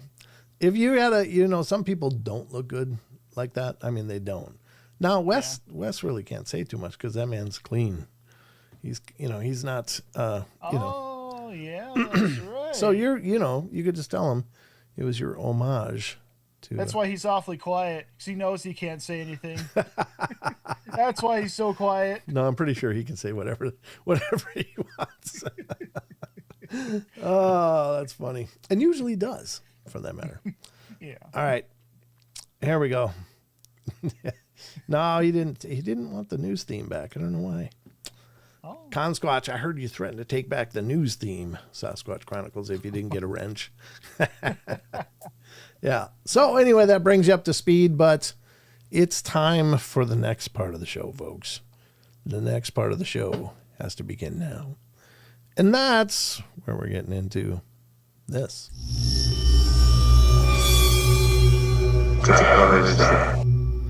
Boy, that's what I think every day. What the hell is that? Well, don't worry. We're going to find out right now. Right. We've got a few videos that I've pulled up for your enjoyment, and a couple. One sent from Rachel and one sent from Chucky, and then some others that I pulled up. So let me get some of this going on. This one's kind of long, first of all. It's a 3-minute plus video. I don't know. It's another one of these videos with a backstory. USB stick found in Germany with astonishing actual videos of planets and UFOs in space. So probably not AI, because it said it was on a thumb drive and it was found in Germany. Uh-huh. So clearly that's not fake, right? Yeah. Clearly, right? Clearly. Oh, Jem Gwyn, thank you so much for the 10. What'd you do? Gifted memberships. Oh, wow. Thank you. Whoa. Let's see who's getting them. Jem Gwynn rolling out the 10. God bless you, Jem Gwynn. Okay, so it looks like Diane Fowler got one. Neil S. got one. Nathan from the Quantum Show got one. And Joanne got one. KJB got one. Jason Winter, Gary Reed, Salty Assassin, Love got one, as did my vlog Sonny. So congratulations, everybody. You are 1 month members of the Paranormal Portal, and if you want to continue that, you're sure welcome to. If you don't want to continue that, thanks for giving it a shot. Jem Gwynn, thank you so much, though. That's awesome. Really appreciate it. That is so cool. So cool. All right. So let's get to this first one here. This is the first video piece for What the Hell Is That? And again, believe what you want. But let's check this out. I got to make sure everything's set up here. Here we go. Is that visible? I'm going to move it over just a little bit, frame it up. The first video starts now. Apparently, again, found on a USB stick in Germany with astonishing actual videos of planets and UFOs in space. Some time ago, we reported that a man named Kisto, I guess, who lives in a small village near Berlin, Germany, found a USB stick with a strange symbol engraved on it. And what else? In a parking lot near the so-called Steintor. Later, is that Steintor? Yeah, I guess it is. Later, he put the flash drive in his laptop, opened it, and to his surprise, saw many old images from the 1900s on a thumb drive. Okay. Of what appeared to be planets, space, and UFOs. According to Kisto, he has no idea who possessed the USB stick. He decided to share the 28 images on Imager, hoping that someone has an answer to these mysterious images. According to latest reports, the photos on Imager have been removed under pressure from someone who doesn't want us to see these photos. In case the photos do not appear on Imager, we may place the entire set of photos on this site. Now, footage has emerged showing not photos, but actual video. Oh, so first was the photos, and then came the video. Here you go. There's no sound to it. Looks like Flash Gordon from the 50s. Oh, that's totally real. I can believe that. That's a nice fade to black. There you go. Looks like one of the moons of Jupiter, where you go to get stupider. That's what we always said when we were kids. I don't know. What do you guys think? Why don't you vote as we're watching this? This is, of course, from whose channel is this? Extraterrestrials and Contactees. This one looks kind of decent, but I don't know. I don't know. But one in the chat if you think we're looking at actual, I don't know, archived footage from a UFO tour, or 0 in the chat if you think this is a bunch of AI garbage and another in a long sad line of videos meant to convince people. So vote if you would, please. I'm looking forward to your feedback. Mr. Ghost of Hawaii showed up. Mr. Philip, you here? Mm-hmm. So those are the videos. I don't know. What are you guys thinking? Looks like 0. Where the hell is that coming from? I don't know why that one had sound. That was weird. I'm gonna say a big old 0. I think we got a lot of 0s. Ghost of Hawaii, good to see you, Phil. Thanks for coming in, brother. Great to have you here again. Man from the West, nope. Rachel, nope. They can sit on a throne of lies. Isn't that the truth? Lots of 0s. Aussie Boss Tiger thinks these might be legit. Phil Funk says 1 or 0. I'm ready. Sheldon says nope. Consquatch says 2, which was not an option. I don't know. I don't know how to interpret 2. 2's maybe. Barbara Moore over on Rumble says 0. I'm going to just turn that off. Might want to mute that. The bad sound effects on top of the bad video. I mean, that does not look real. I'm sorry. I mean, no. Why is there flickering light levels? What's going on exactly? All right. I think these are just bad AI reproductions to mimic this. I don't think we're seeing anything extraordinary. I mean, it looks really cool, but I mean, it does. It real? I don't think so. It does, but if this is actual video, it was taken on like a wow, the ones with the sound are real bizarre because most of the cameras back then didn't have sound, I don't think. Yeah, no, they did not. They had to record sound separately, I think, but I could be wrong. At any rate, there it is. I think we're pretty conclusive. I'm late, but I'll watch the replay. That's just fine, Jackie. I'm just glad you're here when you can be. Thank you. Thank you for coming in. So there you go. That's the first one. I think we're all mostly in agreement that that's probably some AI garbage. Here's the thing. When this stuff comes and just shows up suddenly with some kind of ambiguous, I found a thumb drive in a parking lot that had a strange symbol. It's like, okay. And then you open the thumb drive and it's got this. It's like, yeah, probably not legitimate. I don't think that it was found on a thumb drive in a parking lot in Germany. I think it's just somebody's attempt to get some recognition, get a little bit of attention. So yeah, that's my take. 0 and 1 could be a mix of fake and legit.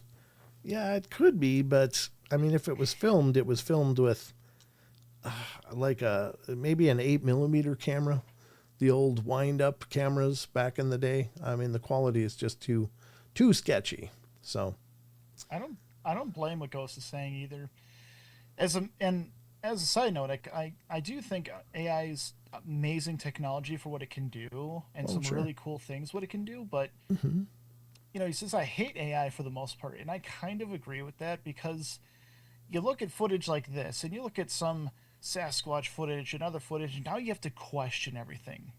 Now you have to sit there and question it, like, that could be AI. Oh, maybe that's it, because it's getting better and better and better. Like, the progress is astounding. Yeah, it is. But honestly, I think AI certainly hasn't been the advent of AI hasn't been a reason to start questioning. I think you should question everything anyway, because there's been Blender for a lot longer than AI, and there's been other programs, CGIs, to create very realistic looking fake stuff. Well, yeah. It just makes it more accessible, though. Well, it does. I mean, there's no learning curve on AI. You just got to be able to, hey, make me a video of what it might have looked like using 8mm film recording out of a window of a UFO as we pass by different solar system bodies. Yeah. Sure. I mean, it would be one prompt and you would get all of that. But I don't know. It's just when something comes out of the woodwork like that with this amazingly profound claim, which is, if you're believing this could be legit, you're believing that somebody somehow got on board of an extraterrestrial craft and was allowed to record out the window. That's like, generally speaking, when people are brought on board of spacecraft, they're not really just able to wander like a tourist. They're usually attached to a table with a bunch of instruments poking them and stuff. You're not there as a guest. You're there as an experiment, Yeah. So I don't think that they're just, I guess we're done probing you. So if you want to just grab your camera and look out the window, we'll show you the neighborhood. Dinner will be at 6. It's like, this isn't a cruise. That's the fantastic, incredible leap of logic that you'd have to make to get to, yeah, that's real. And I'm not putting anybody down that thought, yeah, this could be real. There could be. I'm not saying it couldn't be real. It would just be so far against what we understand and what I've, either the reports that I've read from abductees or the abductees I've talked to myself. They weren't just able to walk around and, oh, look, can you show me Venus?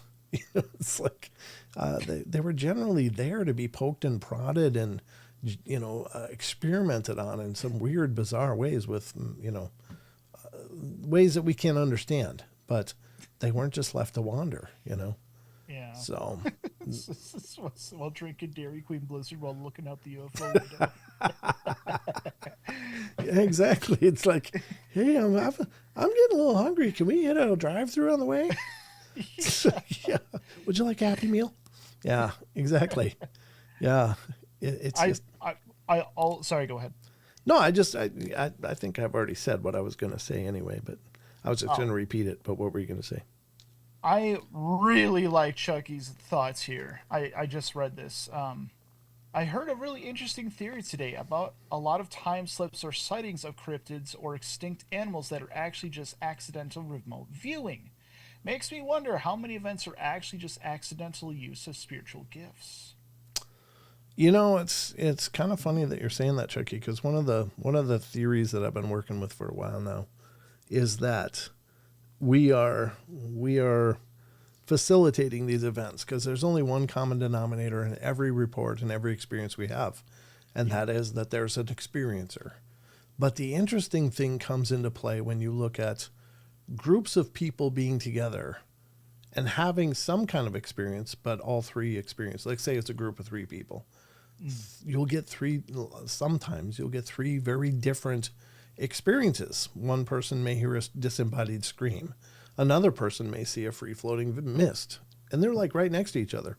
Another person may not have any experience at all. So whatever's happening, it's tapping into us as a facilitator of these events. Like maybe it's our conscious channel that we have to interpret with that gives us the variable results, or maybe this is very unique and individualized. I don't know. There's just something. The one thing that's never acknowledged or very rarely acknowledged is the fact that there's an experiencer, and they are part of the equation. Somehow they are a part of the equation of something happening. It's not just you happen to be there and whoops, look at that, the universe went sideways. Yeah. We're somehow a part of this equation. And so I think that's fascinating. Yeah. Yeah. Could very well be. Really like, I mean, you kind of have been saying that for, a long time, really. Mm-hmm. But I guess it just, I don't know, just hit me different. Made me really think about it. Sure. Yeah, you're right. Through all these years, you've been saying that we are the common denominator in all these experiences. Yeah, and I think, maybe the reason somebody has a disembodied, scream and the other person has a mist is that maybe their natural talent is clairaudience, being able to hear spiritual stuff but not see it. And the other person that sees something is clairsentient. I think that's the one where you see things. So, it's just, and then the other person may not be claired at all. He's been declared. I don't know. Like he doesn't have any significant gift that would allow an interaction. Not to say that I believe everybody's psychic. I'm not saying that there's some people that have nothing, but it might be more of an empathic feeling. It might be more of some sympathetic energy response. Like I feel like things got really prickly. I got goosebumps everywhere. I don't know why, So there's different variables of perception. And I think that that's a big part of this stuff. Right. Yeah. Oh, I'm sure that's true, Chucky. A lot of experiencers might not even realize they have gifts. Yeah. Mm-hmm. I think most people, we're not conditioned. We in the West are never encouraged generally by our Western thinking to even recognize gifts. It takes these, side pursuits and interests where we finally start going down these rabbit holes and we're like, oh, wait, this is something. We're not culturally, we're not made aware of this stuff, whereas other parts of the world, the spirituality is very much a part of the culture or a spiritual understanding. So you're absolutely right. There's that for sure. So that was the first one. Let me go back here. We might get the roll. Where did you go? Oh, it's like Sheldon Moscana with the razor again. He's now a chair. Oh my God. He's not even human anymore. I didn't reshave my head. Don't worry. It's just shaved off all your skin. Oh, I got to peel it all off. Yeah, exfoliating over there. All right, so let's get to the next one because that was number one. Interesting, though. And likewise, again, folks, you know, I'm not meaning to critique anybody's opinions of this stuff. You are welcome to all of them. What the hell is this? Oh, that was the one I showed before. It's still open. I didn't realize I had this open for this long. Here's one that I found that was posted by Rocky Mountain Sasquatch Organization, RMSO, and this is Kelly Shaw and his wife. They do a marvelous job over there. I don't know him personally, but I've always been impressed by his willingness to get out there and to look into this stuff. He does a lot of, well, he used to do a lot of, I don't know if he still does, but a lot of field work where he'd go to the locations of some famous Bigfoot events and talk about them and show people where these things allegedly happened. And he's got some great takes himself about some ideas like, you know, the reason that they may knock over trees and stuff could be because it's near a nesting site and they knock the trees down in order to, you know, traverse an area without having to walk on the ground. Like they want to get elevated. And so, you know, I don't know if he's right or not, but I just thought it was fascinating. It is. So he's got a lot of great takes like that. So go check out RMSO, again, Rocky Mountain Sasquatch Organization, and definitely support what he's doing. So here we go. This one is some vocalizations that apparently are coming out of British Columbia, vocalizing near Castlegar. I don't know if you know where that is, Chucky, Castlegar, but that's where this allegedly happened. Castlegar. So let's get to this. All right, that's pretty well on screen. Let's have a listen to these vocalizations. See what you think. These Bigfoot vocalizations from just outside Castlegar, British Columbia. Early, she told me that they cut trees once a month. Let me back up and play at least his explanation because I think it's good to have the backstory here. Again, I am trying to do this as fair use. So I hope he doesn't get pissed. They come down into a giant grove of hazelnut trees once a month and vocalize briefly each time. She was able to record. I'm going to put the link in the chat so you guys can see it and get more of the backstory here, but I'm just going to actually just get ahead. I like Kelly's roundtable drives. Yeah. Paste. Oops, that did not work. Why is my chat frozen? There it goes. Finally went. It was just kind of frozen up there. Here we go again. This video that I'm playing for you now is in the chats. I just want to find out where the actual vocalizations are. Let's just see where we're at here. There's another one you can barely hear off in the distance and are communicating with each other.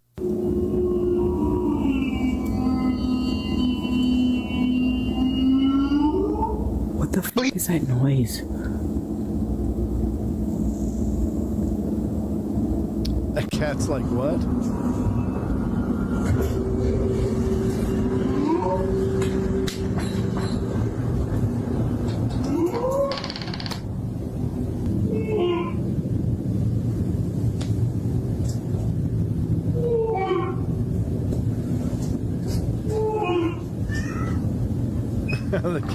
The cat's calling.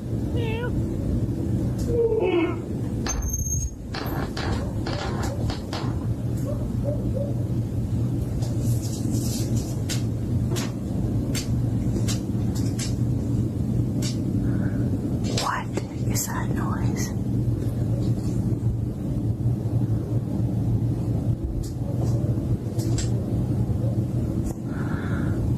Now I don't know about a bellowing sound like that.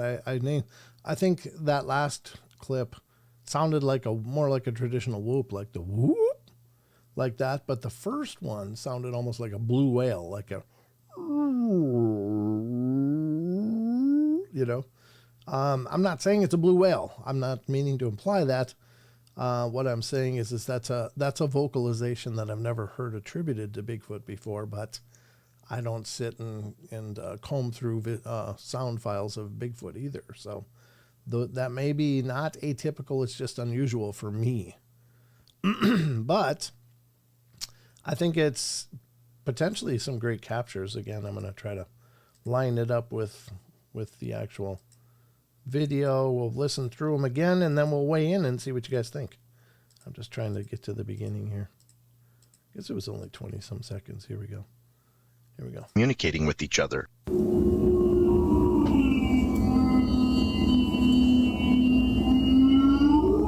What the fuck is that noise?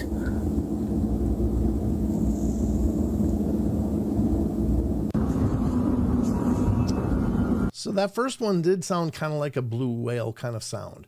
Now, I don't think that that's what it was, but that's just the vocalization was like, if I heard that outside my house, if I was going to go outside, I'd definitely be, locked and loaded. And it'd be like, I don't know what's making that noise, but I have never heard that before. And I don't know if I'm on the menu, if I go out there. So, that's creepy. Let's listen to the second one again. And this one seems to have a more traditional whoop, although it sounds like the same voice, at least the same vocal characteristics. So it sounds like maybe the same individual in both clips, but let's see.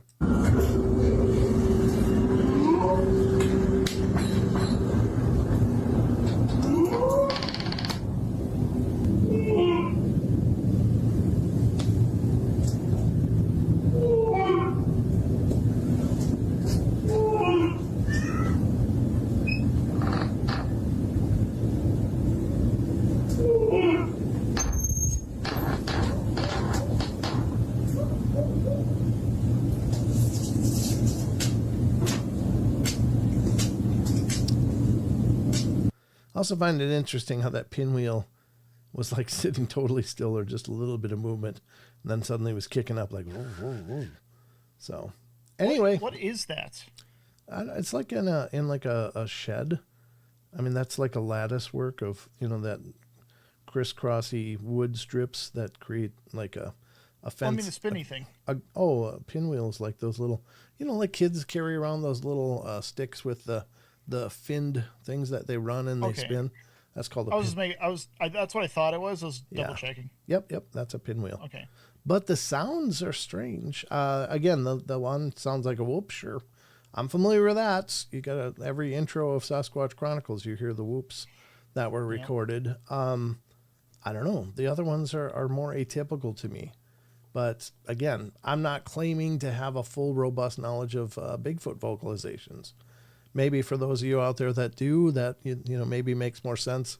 I just don't think I've ever heard those before. So, is there any other animal in that region? Like, it's British Columbia. I only asked just because I don't know, but a moose would make that. Moose or I mean, elk can have pretty interesting vocalizations, but they're usually more like, and they get really high pitched, like that squeal, that's whistling sound almost. They just. Yeah. I don't know about moose. I don't know about moose vocalizations. I've had them laying in my yard, a big moose, but it never said anything. We just stayed inside until it decided to move.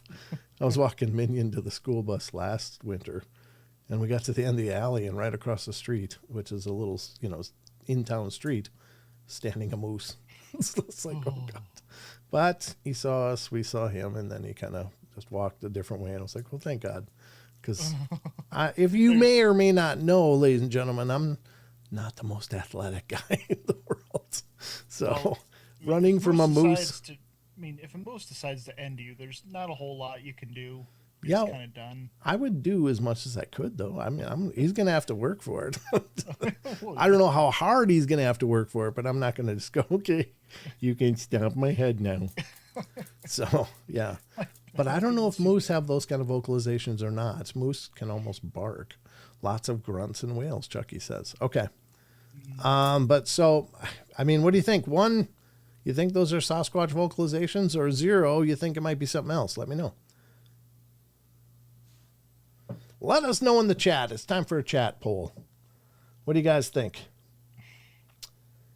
I don't think elks make that noise, Barbara. Not like that. I don't think. Pixie Ranger thinks could be. Could be. Karen Alberding, nope, not so much. Sam Squatch's Aggravated Progressive says John Stevenson. Oh, there you go. Chucky Danger, human with a cardboard tube. Well, that's a good point too. That's a good one. Certainly could be, or like even a vacuum cleaner hose or something. Yeah. I've heard those sound like didgeridoos, and people can make all kinds of strange sounds through those. So it looks like Aussie Boss Tiger thinks it could be. Wizard Moon thinks it could be. Yeshua says no. Jem Gwyn doesn't buy it. What's for maybe? I guess 0.5. 0.5 could be maybe. Wonder Woman says non-squatch.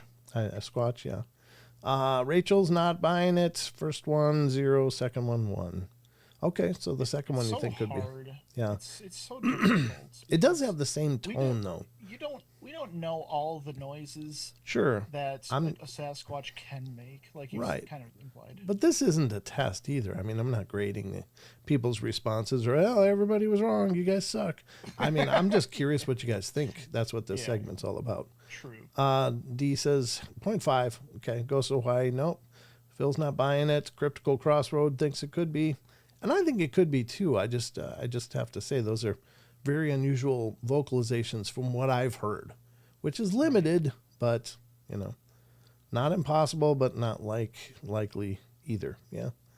Wouldn't want to find out. Yeah. I mean, if it was in my yard, it'd be like, like I said, if I got to go out there, I'm going to be brandishing some love because you just don't know what you're walking into. What the hell is making that noise? Well, I can't think of it, but let's go out and look. Well, that's the creepy part. Well, let me ask you, kind of a random question, but it's been bouncing around in my head this whole conversation. Okay. What would you rather be attacked by, a pissed off Bigfoot or a pissed off moose? God. Boy, that's a crappy choice you give me. It is. I'm just kidding. I mean, moose kill more people than bear every year. They are just charged with testosterone, a bull moose. Oh, yeah. They are aggressive as hell. So I don't know. Like they're both pissed off, they're going to attack. It's just which one. I think you're equally screwed though. I really do. I think you have a much better opportunity of outmaneuvering a moose than you do a Sasquatch, honestly. Yeah. I mean, you could tie it up in the trees and you can get up a tree. You're probably going to be okay. And if you can at least have obstacles between you and it'll probably change its mind if it gets to be too much of a bother. But I think something like a Sasquatch, if it's pissed enough to come at you, it's going to come all day long. You better pack a lunch because it's decided it wants to hurt you. Yeah. Yeah. So the moose would be more of maybe a testosterone release kind of thing. And then it might just burn itself out. Like, well, okay, whatever. I don't really care that much. But a Bigfoot, he's decided he wants to hurt you for some reason. You're right. And You're right. That to me seems more scary. I don't want either, though. I don't like either choice. Yeah. Chucky says he's been charged by like a fake charge or like actual charge. Well, there's bluff charges, of course. The bluff charge. That's what I mean. Yeah. I think he was bluff charged, but because it's true. He wasn't thrown around that I know of. Chucky's getting whipped around like nunchucks. Puny human. He was actual charge. Sasquatch Scream. Mike Prine's invention. New ice cream flavors. Sasquatch Scream.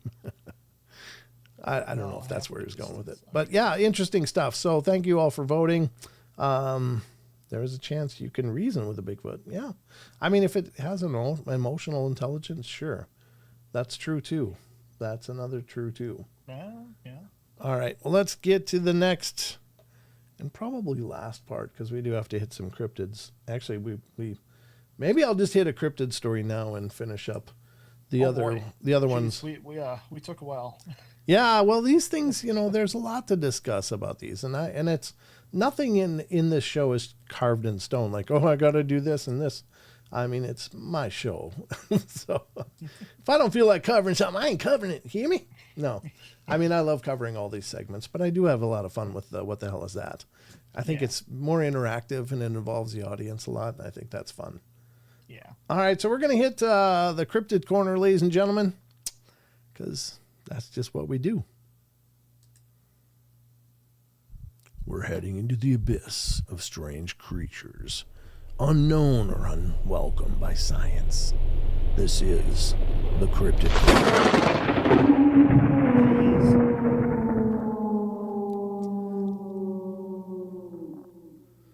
We need the nightly prayer. Well, we'll do one before we're over. We're not done yet. We're not done yet. We got to do the Cryptid Corner, ladies and gentlemen. We're going to start out and end the journey tonight over on Sasquatch Chronicles as we cover this one. This is Sasquatch Chronicles. Definitely support what Wes is doing over here, because the man is always every day keeping this up with new articles, new links, new references to other shows, and as well as more information from his own show. So please get involved over on SasquatchChronicles.com. You probably already listened to the podcast. Just make sure you're checking out the blog too. There's lots more information over here as well. So more to love. All right, September 23rd, strange incident in Washington. A listener writes, I worked as a program staff member as a counselor at a summer camp in Washington. I was there with my friend and recall an evening where she and I went to make some Bigfoot calls. Oh, nice. You're working with kids at a camp and you go out and try to lure in a Bigfoot. Oh my God. That's how you get missing 411. Yeah, that's a recipe right there, let me tell you. Hey, let's show the kids. Yeah. All right. Went off to make some Bigfoot calls off of a cliff about a mile or so from camp itself off in the woods. Yeah, but that doesn't mean they couldn't follow you home. There's people that get followed home while they're driving cars from being out miles in the forest. To be honest, we did so as a joke. Okay. We spent probably 1 hour before sunset calling, and when it became dark, I just recall the woods getting dead silent all around us. Well, we got really unnerved and decided to walk back to camp. They'll never find you now. On our way back, as we were leaving, we heard a huge grunt. Like massive. It didn't sound like a bear. It sounded like a gorilla. The thing I remember the most about it was I felt it in my chest. We tried to calmly walk out of there and not run. I remember my friend grabbing my arm, and she's not one to scare easily at all. We made it back, and my friend has since, years later, spent much more time in the outdoors and woods than I have. I texted her in preparation of writing this email, and she's one that can tell you a bird call from most animal sounds off of the top of her head now. And she told me she's never heard anything like what we heard that night since. The other odd experience that would happen at this camp would be the lights. Something I never pieced together until I listened to your show. It was wild to me to hear this phenomena. And I have no clue what the lights are or how they are related, but I've chased after one thinking it was a lost camper with some kind of light, only for it to up and inexplicably vanish. Yeah, the spirit lights, ghost lights, whatever, are a very strange phenomena, but very cool story. Well, there you go. That was the Cryptid Corner. Wonder if we have time for one more. Let me just look here. Yeah, this one's pretty quick. I'll read another one since I did cut it pretty short. All right, here we are. This is the second and last story here in the Cryptid Corner. Again, Sasquatch Chronicles blog. September 22nd, my brag light story. Oh, I guess we're doing lights, a lot of lights. Listener writes, and there's an image. I don't know if you guys can see this real clear, but that is some kind of roadway, and down the road there's a little light. I don't know if it's an actual image from the person, but let's check it out. A listener writes, I hope this finds you well. I listened to the show on the brag light. I wanted to share a story that happened in July. 2 carloads of us went to Honey Island one night to check out the lighter. Got down to Bragg Road, and it was right at sundown, parked up on the road and started looking for the lights, and after a couple of hours, nothing had happened. So we decided to jump back in the trucks and ride up the road.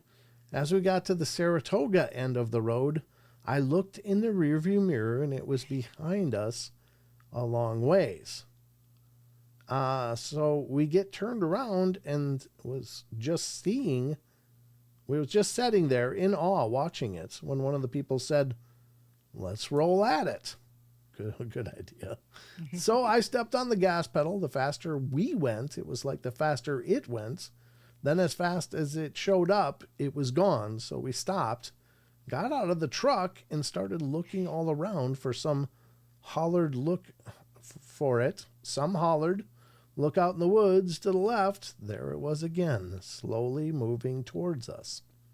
The closer it got to us, the dimmer it got. And as it came into the road, it started going down the road away from us. It got 1,000 feet or so and stopped and started dimmer to really bright. Then one of the people in the other truck started walking towards it. When he did that, it started coming towards him. Some went telling him to come back. As he turned to start back, the light accelerates fast. It was unreal. The light went right inside the other truck, and the light of the truck so bright you could not see inside the truck, and it kind of looked like a flash bulb or a brilliant flash, and was gone. We ran to the other truck to check on them, and they said the light had went in our truck. We kept telling them, no, it went in y'all's truck. I thought it was so odd that they seen it go into our truck, but we seen it go into their truck. We were all rattled by what had happened, so we just got the heck out of there and went back to town as fast as we could go. Wow. Whoa. That's crazy. They were both there, but each truck of people saw it going into the other truck. What a mirroring situation. Yeah, it is. It is like it got mirrored. That's a good way to put it, yeah. Yeah. Very strange. Okay. Well, yeah, the spirit lights are a very strange phenomenon. Are they cryptid? Well, I don't know if they are. They definitely seem more of an energetic thing, but I don't know. There's a lot of them that go with Sasquatch sightings and experiences and all that. So interesting. Yeah, it is really interesting. I don't pretend to know what the hell's going on there, but something's going on. That one story could be the episode of What the Hell Is That? Yeah, right there. Right there. Yep, absolutely. I love radio, Linda says. iHeartRadio has them. Has what, Linda? Great name, by the way. What? What's a great name? I don't know what Linda's talking about. Great name, by the way. I have no idea. I don't know either. I like to listen to the old radio show, Weird Traveler. Oh, okay. Oh, okay, because we got someone in here called Weird Traveler. So there's a missing 5-year-old autistic boy. The crow's nest past 4 to 5 days missing now. Oh, yikes. And Phil, Ghost of Hawaii, says, interesting that there were Mothman sightings here in Hawaii. I interviewed someone about it. I found it fascinating. Then again, some feel that Mothman is interdimensional. Yeah. Could be. Lots of schools of thought on what the Mothman is. But, yeah, very cool. All right, that's it for us, folks. We're going to wrap it up here. I hope you guys enjoyed the journey. I'll be back tomorrow night. I'm not sure if I'll have company or not. I seem to think someone was going to join me, but I don't think anybody was now. But if it's just me, we'll still have a boatload of fun. So, Sheldon Thomas, great to have you here, buddy. Anything to say in closing? I always have something to say, guys. Don't forget ParanormalPortal.net, where you can always stay up to date with everything new with the Paranormal Portal, whether it's a new episode, when Dad's going live with the show, or if you have an amazing story to share, the Interview Me button is right on the page. As well, discord.gg//paranormal portal, put it right in the chat, is where all of our amazing community members' chats and links are all located. Stay up to date with the discussion, and don't forget, it's not too late to throw in your answers to the question of the week. From Absolutely. Our amazing Chucky Danger's questions. Oh, Chucky, what's going on tomorrow? Are you going to join me? I forgot. He didn't message me. That's what I was thinking about. I was like, what's going on tomorrow night? Saturday night. Chucky. Mr. Chucky. Chucky Danger. Let me know. You can message me. But anyway, that's going to wrap it up for us here tonight, folks. So I can't tomorrow. Okay. All right. So it'll just be to me tomorrow, as far as I know, unless somebody else, maybe Tex will be available or something, but we'll see what happens. All right, that's going to wrap it up for us tonight. But do remember to get over there and jump on to, hey, Steve Simmons, good to see you. Thanks for stopping in. Get over to the Discord and weigh in on the question of the week. Again, discord.gg/paranormal portal. There's a thread on there, question of the week. Scroll down to the bottom and check out Chucky's most recent question and weigh in and give us your thoughts. Again, there's no right or wrong answers, but we're going to be going through those answers tomorrow. So please make it happen. All right, that's it for us. So thank you all for joining us first and foremost. And thank you to all of you who continue to hit the like buttons, to leave comments if you're not watching live, and for letting more people know about the show, sharing the episodes. You guys are amazing. Thank you for all that help. That is great to spread the word. But that's it. So remember, love y'all. Be good, be kind, be nice.